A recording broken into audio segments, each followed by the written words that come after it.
Welcome back to another episode of Cerebral Pundits. I am your host, Casey Blueford, joined by my co-host, Evita Miller. Evita, what's going on today? Oh, I am good. I'm happy to be here, and I'm excited we have Jace back with us. Yes, Jess, I feel like we should introduce you, but like you're like going to be like almost a permanent halftime guest here and there. Like, what's a phrase for you? What should we call you? Tell me you're a personality hire without telling me you're a personality. Personality hire. Yes, that is awesome. That is awesome. Wait, where's our names? Where's our logos and stuff? Why is it not showing up? Okay, I don't know, but this is. Oh, there we go. I was gonna say. There we go. Figured it out. We got Jace back. So Jace, we appreciate you joining us today to have another conversation. Last time we talked about a whole lot about TV shows and whatnot. So we're gonna be serious today. We're gonna be serious. She does that very well.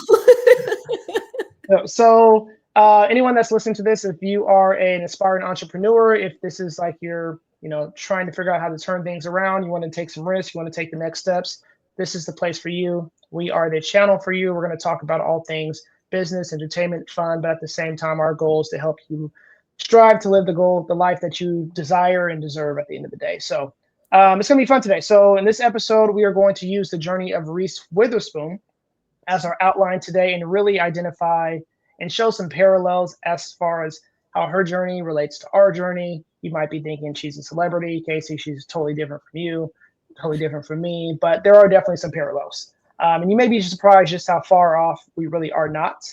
And, hopefully this could be the push to get you started. So you guys ready to jump into it? Let's go. All right, cool. All right, so bear with me because I'm going to talk a lot in the beginning of this episode. So just bear with me. So let's talk about who Reese Witherspoon is first and foremost. So let's start with the journey. She is an actress. She is a philanthropist. She is a producer. She's a director, book club founder, business savant. I kind of just threw that last one in there. Am I missing any other labels here? Not off the top of my head, no. Okay. So she is most notably known for her roles in Legally Blonde, Walk the Line, which she won an Oscar, an Academy Award winning role as well. Sweet Home Alabama, Cruel Intentions, Big Little Lies, Little Fires Everywhere, and more. So, Jace, question for you. How many movies or shows can you name of Reese Witherspoon? You're my entertainment BFF on this pod, so let's see off the top of the head.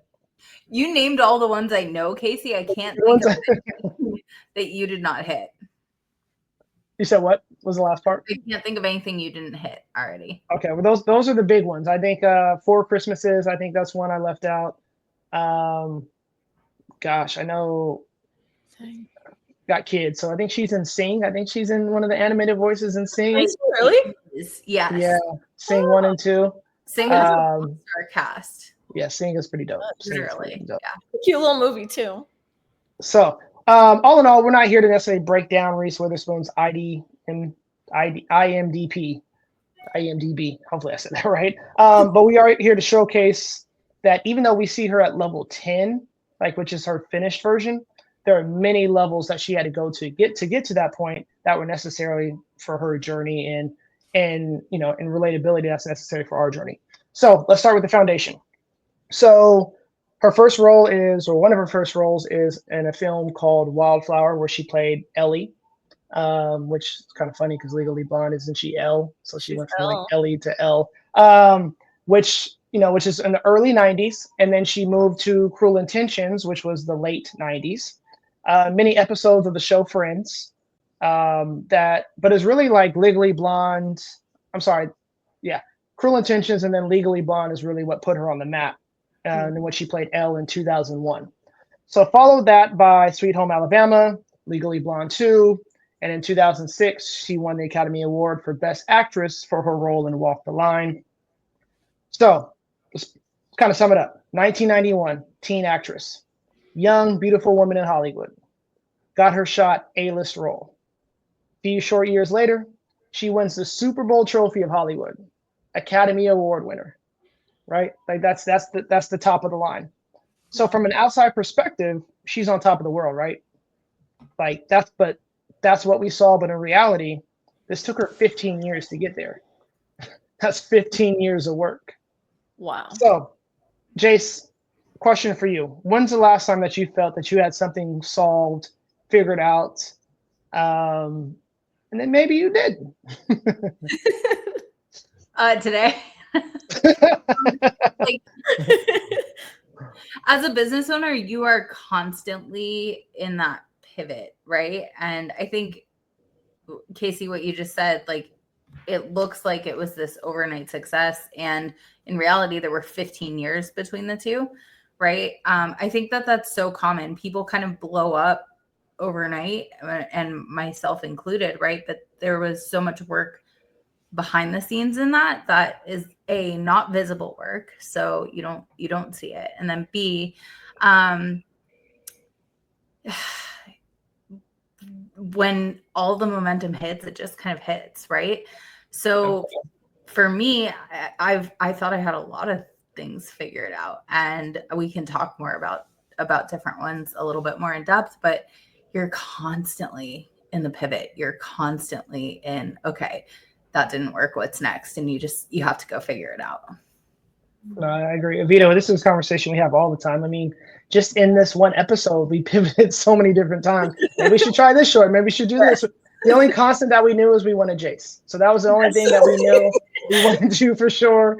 Yeah. And but just in general, so let's talk about like something that you thought you had figured out, or you felt like, hey, kind of leaning towards this, but maybe not.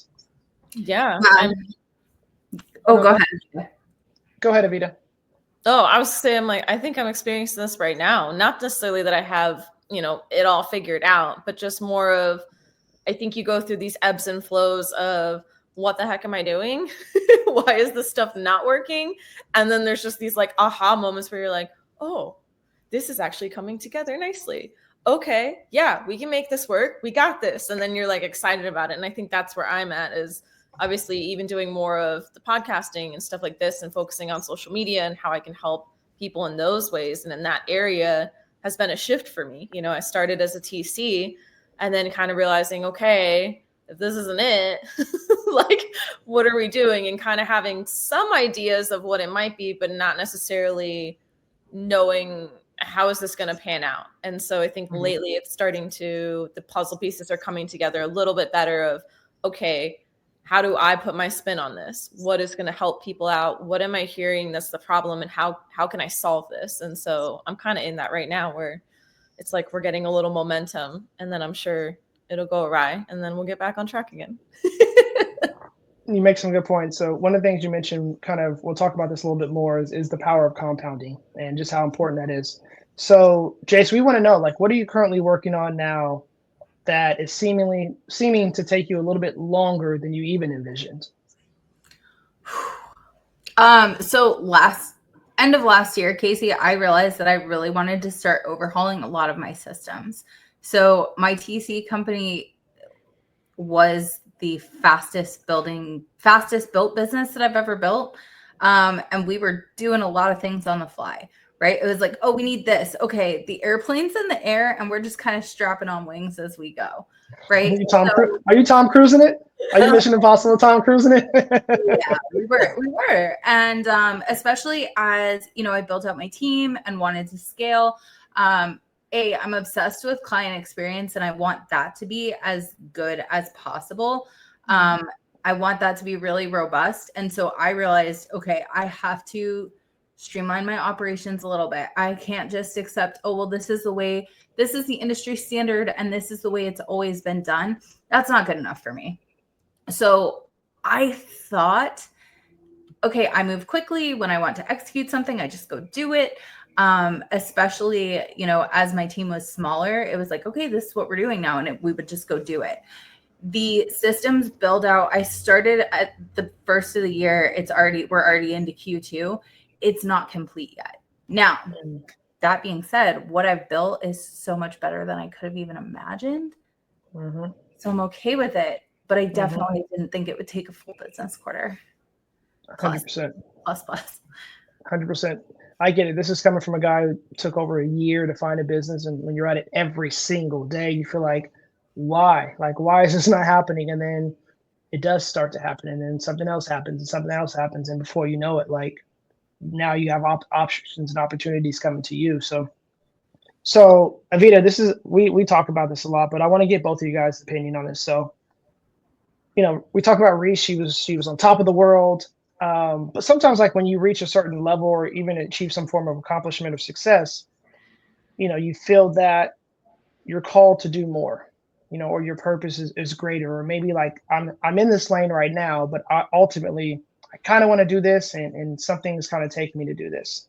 So Avita, where are you at in your journey right now to where you feel like either your purpose is greater than you even imagined, or the call or the pull to do something else is in that place? Yeah, I think I've had that kind of calling for a while, to be honest.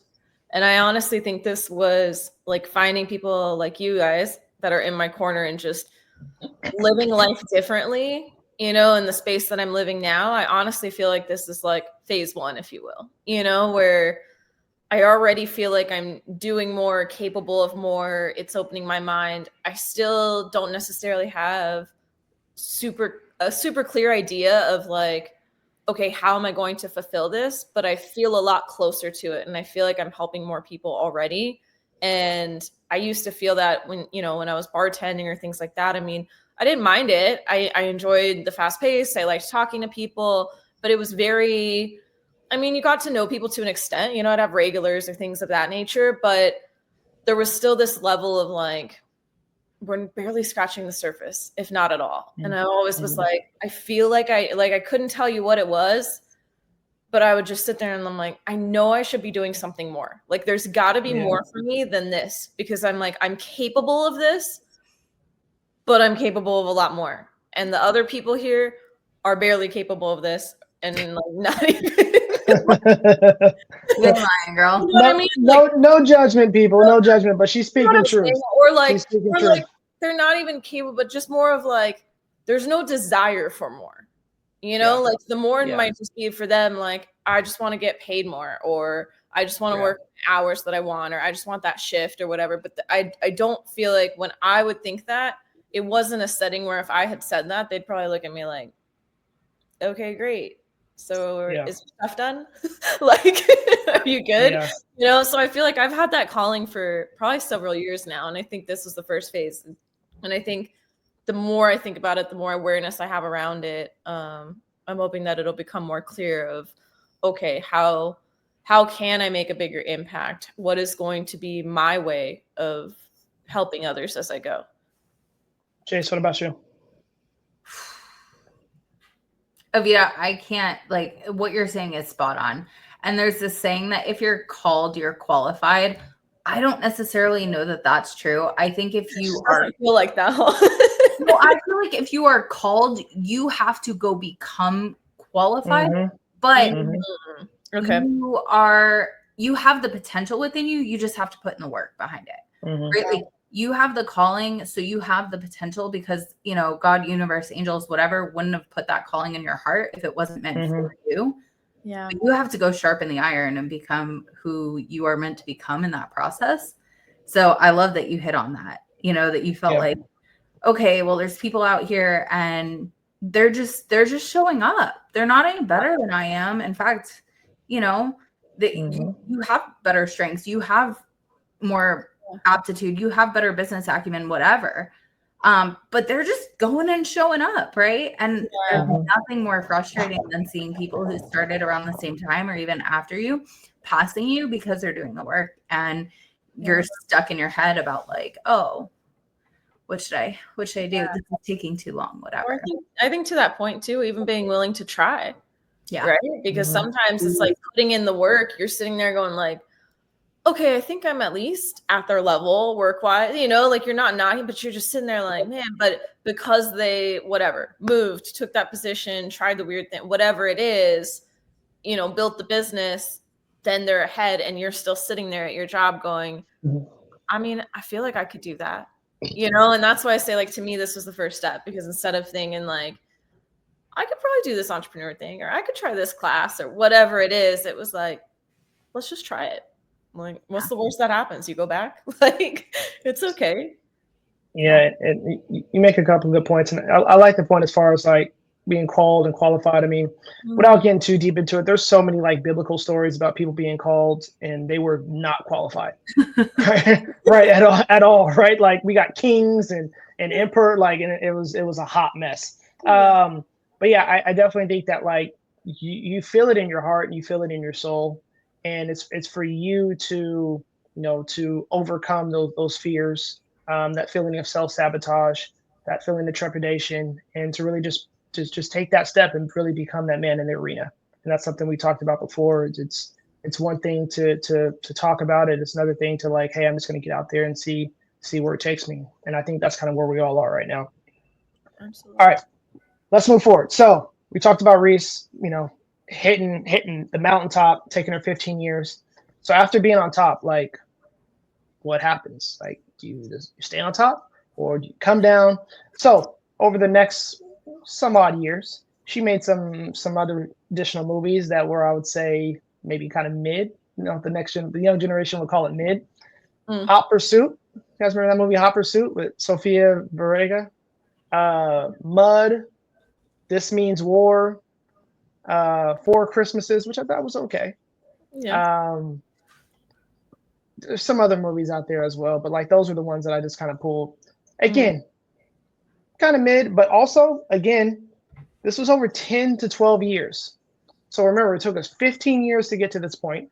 Now we're doing some other movies that are around about 10 to 12 years. So this is equivalent to like an artist dropping a hit single on their first album and then trying to come back and top that album. It's one of the things Michael Jackson said. He was always trying to top Thriller, and he was never able to top Thriller.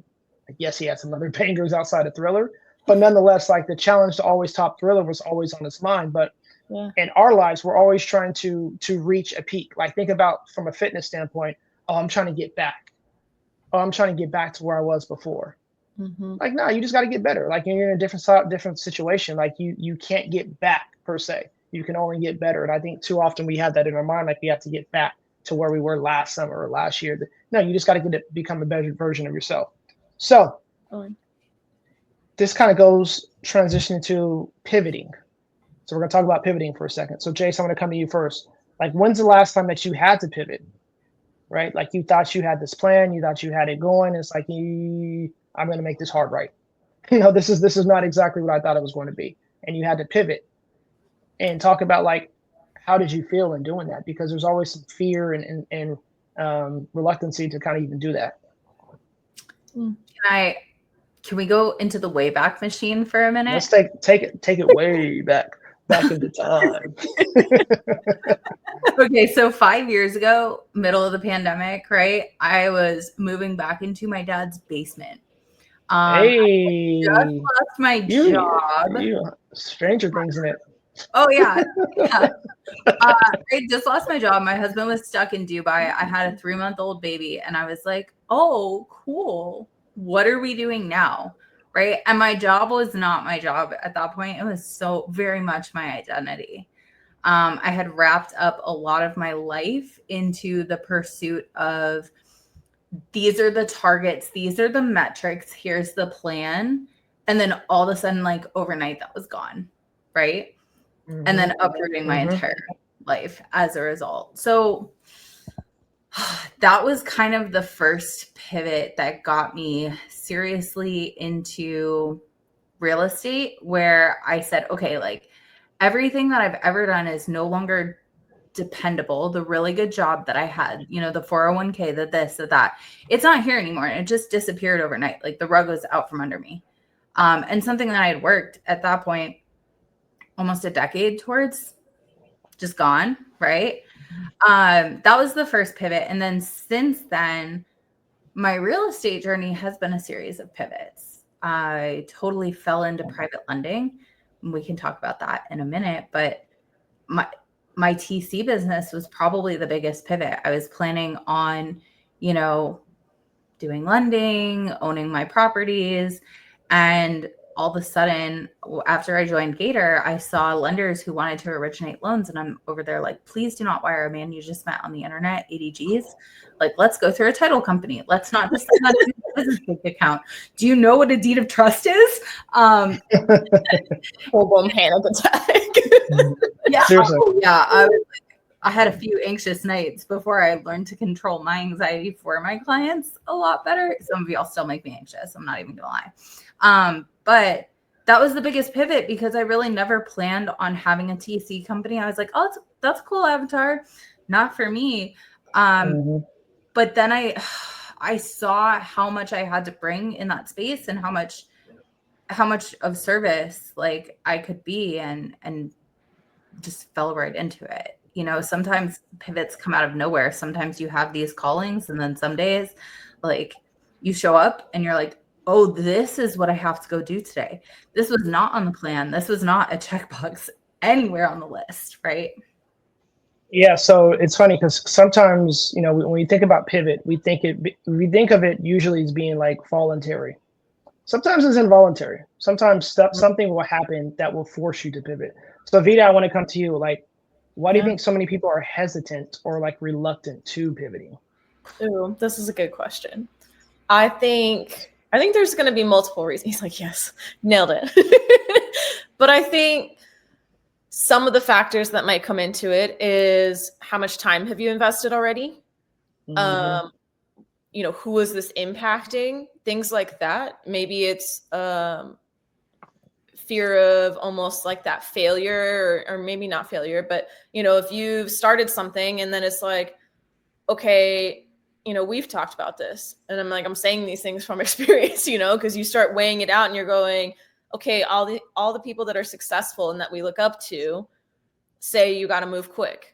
The ones that make it move quick. They decide quick, they take action quick, whatever it is, they move fast. And that's why people can't keep up because they've already made 100 more decisions while you were sitting there trying to decide your first one. And so I think that's important. But then for a lot of us, you know, we tend to overthink. You want to be analytical or you want to make, you know, the right choice and things like that. And so I think these factors come into play where, you know, for example, Jace's thing, you're at a job. If she had only been there for a week, probably would have been a little different. You just pivot and you're like, well, that sucks. All right, next thing, you know, but when you've been there now for years and you've really invested in it and this has now become who you are and all these things, like it feels a lot more weighted because it's now part of you.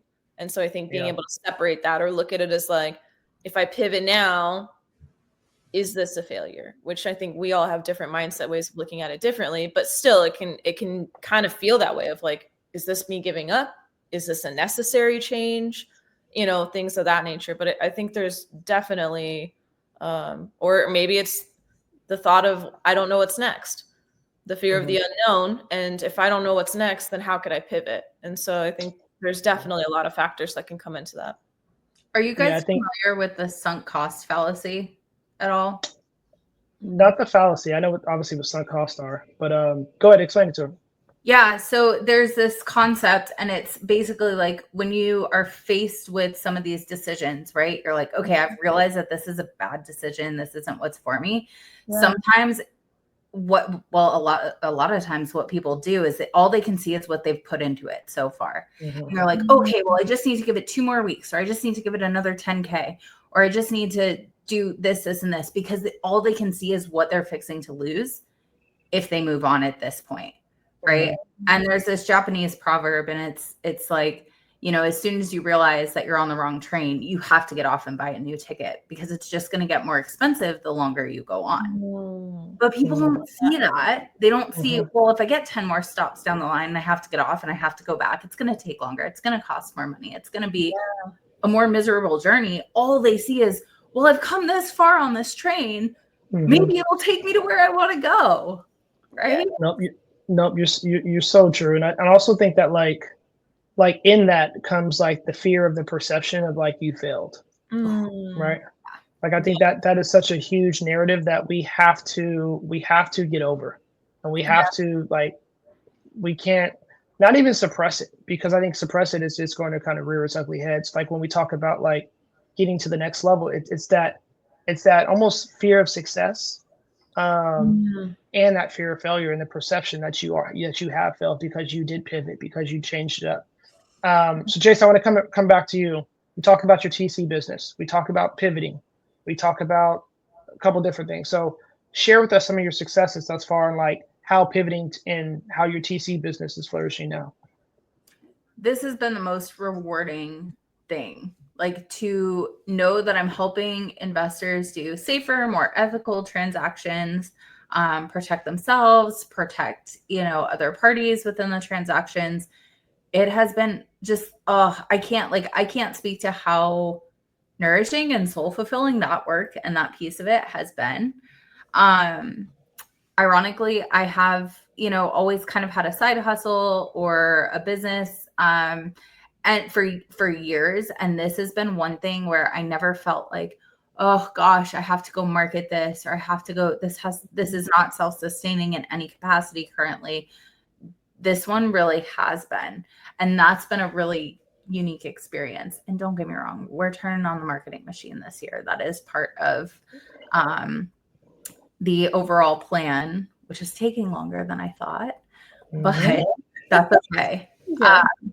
I never imagined, when you're doing the Avatar series, no one's like, oh, I want to go grow up and be a TC, right? Yeah.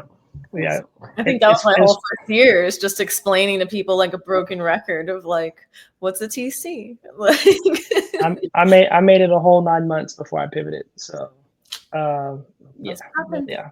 But I mean, there were some good foundational things that I did take away from that apply elsewhere. So again, wasn't wasted time. It was just I used those skill sets to progress towards something else. So awesome. So this is where it gets good, because we talked about being at the top, right? And then we talked about, kind of doing some average type work. And then we talked about that time frame. So when we talk about like from the foundation to the final version. So, Reese wins the award. Is that the final version of her? No. Right? She kind of does some average work. Is that the final version of her? No. She's still working. So this is where it gets good, because she went from acting to producing. It's like, how? Like, how do you, like, it sounds like how do you just act and all of a sudden you start producing? So she leveraged her ability to she read a ton of books. And what she did was she began to say, hey, let me take those books and let me help turn those into films or shows. So she brought those books to the big screen. So films like Gone Girl, The Wild, which she was also nominated for an Oscar in that one.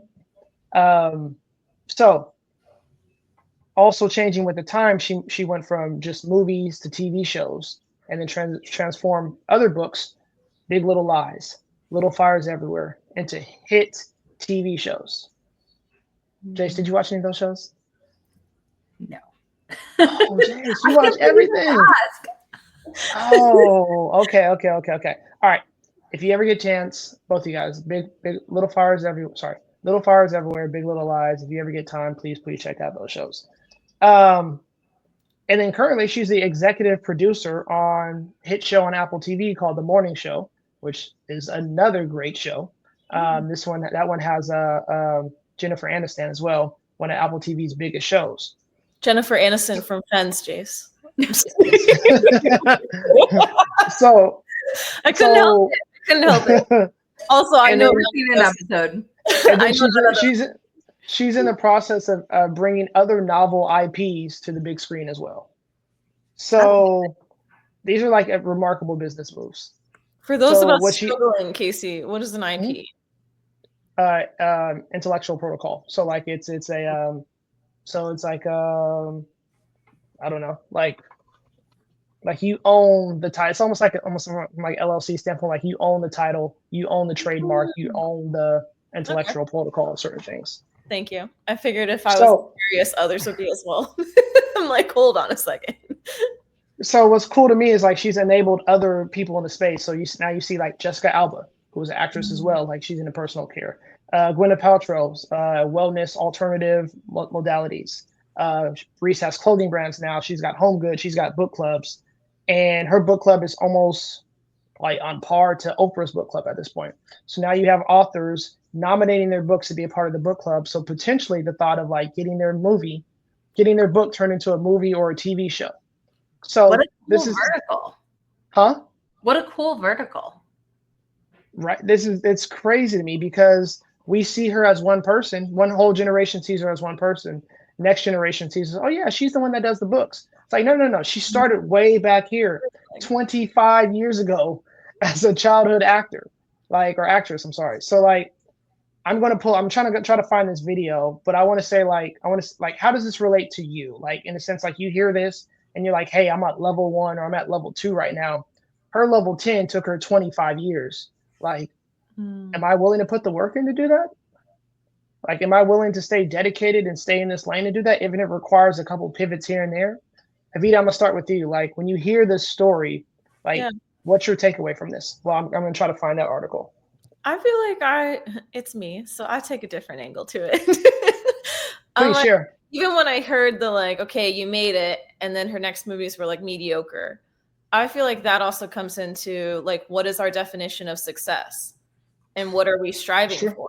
Because I think that definition can change as well. So, for example, potentially you look at it and go, these are just not as good as what she used to have, or it'll never be as good. But then you can also go, she's had the ability to still be in some, even as mid-level, not just one more movie, but 10 more. And then, okay, let's just even put that to the side.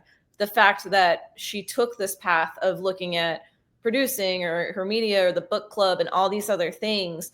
And I would hope that she's fulfilled by them and that they're enjoyable. And so, I noticed when Jace was talking about earlier, how you were saying that like, it was more about the fulfillment of what you're doing. And I feel like that is key in whatever we do and these pivots we make. Like you said, sometimes we have to be a little reactionary of there's going to be fires that come up that, they need to be put out, or we're going to have to, adjust to, that's out of our control. But I also think there's a level of checking in with ourselves along the way to go, am I passionate about this?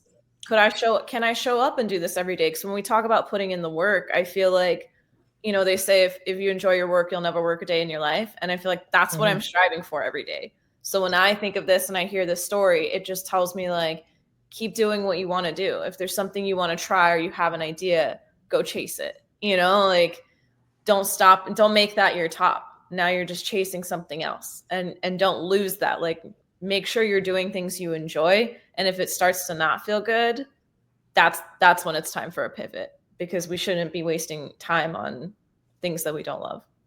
Although if you do, give yourself some grace. Jace, before you go, can I play a quick video for us? Yeah, please. All right, here we go. Can we see? Can you guys see the screen? There we go. All right. Why? Because Reese Witherspoon, little sweet Susie Sunshine in pink, basically took a book club, said to authors, I'll give you part of my platform for you to talk about your book because I'm lovely. It's free. You're going to sell a bunch of books.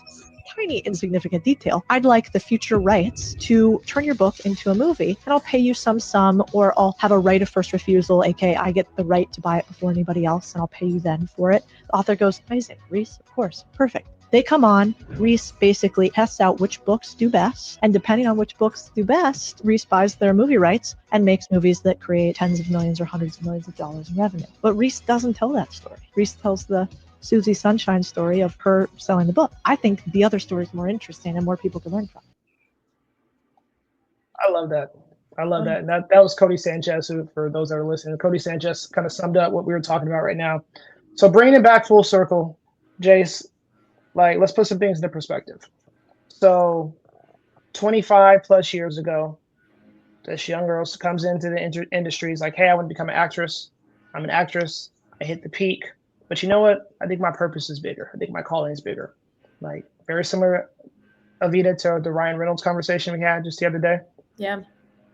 So we talk about a celebrity, of course, but just kind of bringing it back to us. Like, there are things that we can do now, that we are doing now, that 10 plus years from now, when I'm full of gray hair and my kids are running around all over the place, like, there's conversations that were either had, actions that I either took, or decisions that I even made that are going to play so pivotal come to those times. So Jace, I want to bring it back to you. Like, what are some of your biggest takeaways in like the parallels that you see in like either where you are now or where do you envision yourself?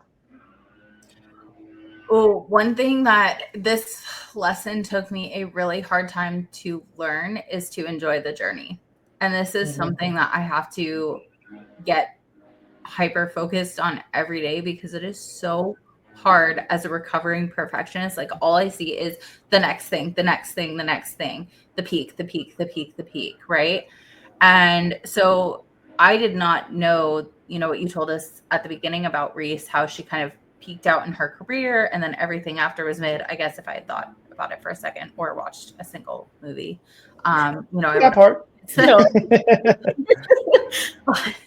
but it's so easy to just see, okay, what's the next thing? What's the next thing? What's the next thing? And then just go by that, right? And I used to get frustrated. Casey, like you hit the nail on the head, right? You're like, well, I have to be where I was in my fitness journey a year ago, or I have to do this or do that. And so getting obsessed with the journey and then learning to celebrate the wins along the way has been a shift that I've really had to make in my mindset. Because I wasn't enjoying things the way that I should have. I did my first marathon. I did my first world's toughest mudder. I was like, oh, okay, cool. When's the next one? What's the next thing? Right. And it leads to this dissatisfaction that will eat you alive because you don't have a purpose. It is hard to show up. And meanwhile, Nickelback's over here recreating the same album every year, right? Like, so true. Yeah, say what you want about them, but they've never sold out. Hey, no, you never lie about that. You ain't never lie. Evita, let's bring it full circle. Where do you stand with this? I think I'm at a similar spot. I liked what Jay said about remembering to enjoy the journey, because I think that, and I also look at this story and go, as you mentioned in the beginning, or the whole theme of this is seeing somebody in their final version or the overnight successes that are not an overnight success. And I think that's more of, for me, what I'm constantly reminding myself of. Oh no. I'm like, all I do is hear myself. Yeah, I can hear you echo. Are you good? Yeah. Is it still echoing? No, I think you're better now. You're good. Okay. I was like, I don't know what to adjust on here to fix that. All I know is to mute myself. But no, I think the overarching journey of you just see people in their final version, and that compared with, comparison is the thief of joy. And I think in an age where it's hustle culture and we're constantly seeing people on social media or around us, or, we talked about fear of rejection or these different ideas of failure. What are people going to think? And I think all those combined, it can be really easy to get focused on it, get distracted. You're echoing again. Okay, let's start. Oh, now I'm echoing. I don't hear either one of you echoing. Oh, okay. Well, we're good then. Evita, you good? I hear you echoing. I don't know what happened. Anywho, I'll pick up what you were putting down. I think it's so easy to say the journey is the real success, but it's so hard to like actively to live it. And I think so. One of the books I read, The Gap and the Gain, is to take more of a gain mindset. And when you have more of a gain mindset, you feel like you don't necessarily are chasing anything. You come from a place of gratitude. So like, I feel like that's like step one is like, how could I start off with gratitude? If I come from a place of gratitude, then I always feel like I'm staying humble, staying modest, and staying grounded. So we talk about staying grounded, we're talking about our foundation. And my biggest takeaway from all this is like, no matter how far along you are, like you still have the opportunity to water your foundation. And your foundation can grow you roses, your foundation can grow you fruit, if you decide to change it up. But like at the end of the day, like your foundation is who you are and what makes you, but you always have the opportunity to modify if you ever want to. So that's the biggest takeaway. So Fun, good topics to talk about. Thank you, Jace, for having that conversation with us. Now let's get to some of the fun stuff. So that down, let's talk about a couple current event stories I want to have quick conversations with before we get out of here for the day. It's okay, Jace. I don't know current events either. That's why I'm here. Okay.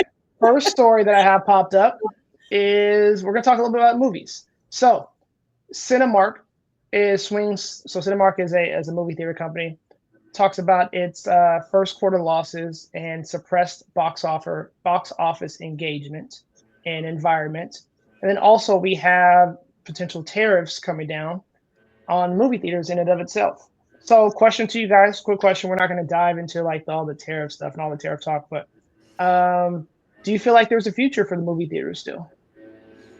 Ooh, that's good. Probably not for as long as we would hope. I can't imagine my kid growing up in a world without a movie theater. That is crazy. Like we already don't have Toys R Us. Like Toys R Us was like a thing. Like you go there but without movie theaters, that's insane, right? Like, hey, that's our real opinions here. I didn't say I wanted it, but I think it's going to be headed there. I don't know how soon, but I mean, Jace, how can we save the theaters? Like, what can we do? Well, I mean, obviously the millennials are ruining everything, Casey. The reason they can't afford a house is because they go to movies and drink their matcha lattes, right? But now that they're all trying to buy houses, they're ruining the movie theater. Now they don't have money for the movie theater. It's all the dang festivals, man. It's all the festivals. Festivals are ruining everything. Oh my God. That's I think we're all pretty close in age. It's really interesting how many staples of our childhood, like Blockbuster, the mall, the movie theater, Toys R Us, are just gone, right?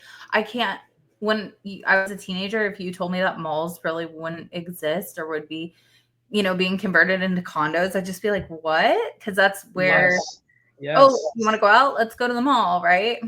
Yeah. Yes. So can you imagine like 15, 16, like not going to the mall on a Friday with $25 in your pocket? You know what I mean? Like you had no money, but you were gonna walk around with your best fit and you might get a little pretzel or something like that, but the mall was it. So yeah, that's so funny. All in all, I hope we do save movie theaters. I hope that there's a lot of good movies coming out this year. I hope with the resurgence of some of these movies, Evita knows I'm on a path right now. I think I have like 10 straight weeks of movie releases that I'm going to see. And Evita just went to the movies herself. Saw Thunderbolt. So I'm proud of you. Did. You guys are gonna single-handedly save the movies. No worries, everybody. No worries. We got it.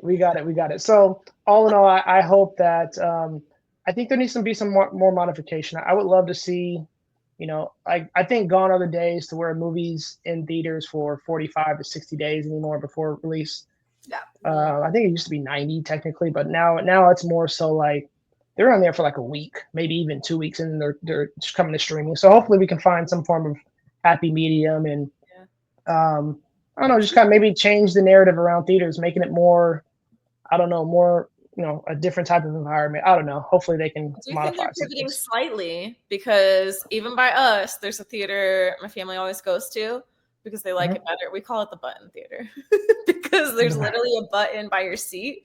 And like almost like if you're on an airplane, you press the button and the attendant comes to see you. You can order food from the server. Oh, it's like a studio movie grill? Yeah, you have like the reclining seats. They're nice and large. They kick back. You've got like a server. There's like a full menu. There's a bar in the lobby if you want it. So, I mean, I do think there's some things like that coming around too, where I'm like, in some ways, I think things are more readily available digitally or for you at home. But I also think there's, like people still enjoy that experience or going out or the new things that they're adding that's making it fun, I agree. Speaking fun, next quick story, we're going to talk about the Met Gala. So do you guys know what the Met Gala is? So the Met Gala is it's an event that celebrities come. I think it's actually just a dinner, but it's turned into like this huge fashion kind of trend. So I want to share some images just from the Met Gala yesterday, and we'd love to kind of get your thoughts. So who are you? Let's take a look at some of these images. Can you guys see the pictures? Yes. Let's see. Let me know as I scroll who are some of your favorites. So this is Janelle Monáe. We have Lauren Hill, Halle Berry. Would you rock that, Evita, on a Friday night right here? Yeah, just casual outfit, you know. Yeah, just going out to dinner. Maybe going to the movies. Yes, to go to the movies. Cardi B. Rihanna came out and said she was pregnant again. It's giving Mary Poppins for sure. Definitely. Let's see who else we got. We have Usher and his wife. Classy. Oops, sorry, Tessa Thompson. I skipped you. We're gonna keep going though. Is that Eric? Oh, Kim Kardashian. I don't know what she's doing, but I don't know.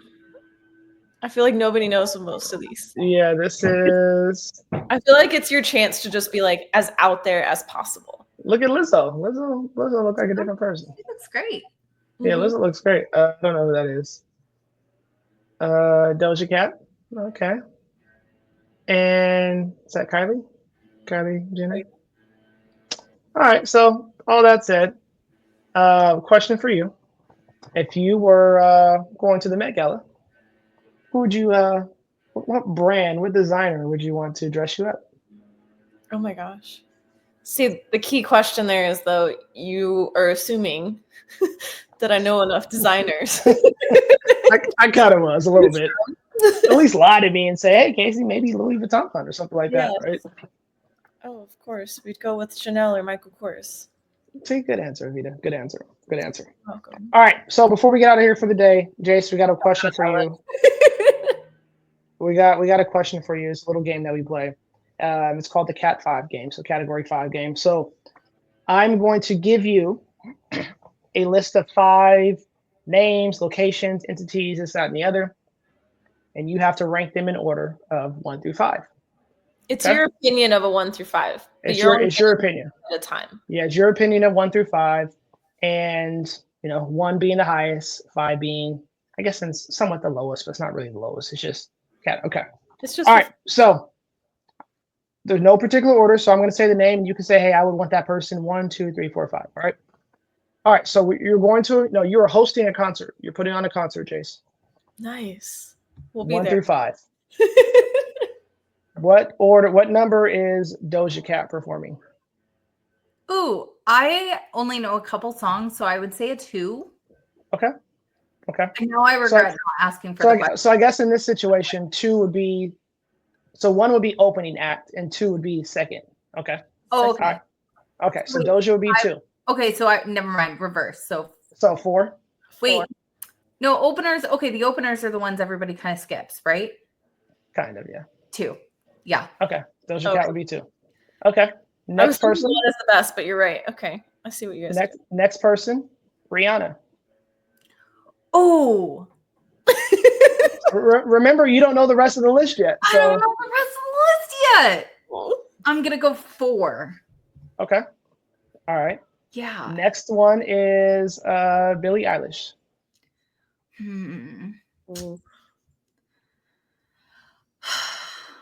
Yeah. Let's see. I would go 1. Okay. Just because I don't know the rest of the list. I might regret all this. Okay. So let's go. All right. Number 4, fourth one for me. Beyonce. I feel like that has to be the 5th. Like unless you're gonna pull out like Michael Jackson or something. Like, I don't know. Yeah. So Beyonce. Okay. And then so what do we have left? We have kicking it off with Billie. We have Doja. We have Rihanna was 4. Mm-hmm. So we have just a 3 spot. So you're third. All right. The last one was Adele. Okay. Honestly, you got a pretty good. Yeah. Honestly, that's a pretty good mix, right? Like I feel like Billie's kicking it off would be a good one. Then you got Doja, who's a little bit more energy, and then you kind of slow down a little bit with Adele. You get a little bit of raunchy with Rihanna, and then you top it off with Beyonce. So I feel like you got a good show. I would attend your show. I would go. Thank you so much. I would attend your show. So, all right. Before we get out of here, Vita, any last minute words? No. Last minute. Thank you for joining us again, Chase. We always appreciate your insight. whether it's Jace, the where- personality or your actual experience. We like our both. favorite Thank you for- favorite personality hire. Jace, where can people find you at? How can they get a hold of you? What do you got going on? At the PML Baddie on Instagram. That's Say where it again. The where? at the PML Baddie. The On- baddie. Ooh, PML baddie. That is where I hang out the most. I'm also on Facebook at Jace Elise. I'm gonna have some freebies for you guys. Hopefully the next time I'm on an episode with y'all. So I will. Yes. Yeah, I'll just have to come back. Oh no. Yes. Nice. Anita. Well, as always, we appreciate you. Again, if you are on this journey to pivot, to find your lane, to live the life that you desire, the life that you dream, we are the community for you. We are the people for you. We appreciate you. Thank you for taking the time to listen to us today. Have a great day. Thanks.